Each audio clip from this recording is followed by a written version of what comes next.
సాధిద్దాం అనుకుంటున్నాం. ఏలేద్దాం అనుకుంటున్నాను సార్. ఏంటి? ప్రపంచాన్ని ఏలేద్దాం అనుకుంటున్నాను సార్.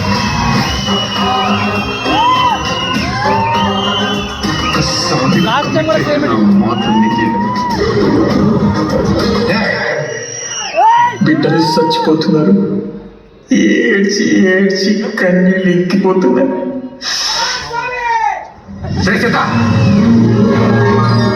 నీకు మీ ఊరికి నాకు ఎటువంటి సంబంధం లేదు.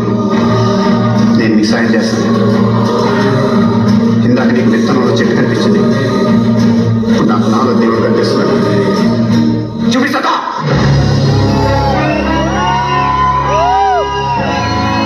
నా స్వామి ముందు నువ్వు నిలబడ్డప్పుడు నీ కళ్ళ నిండా వెలుగు చెంపుడు చూడలేదురా.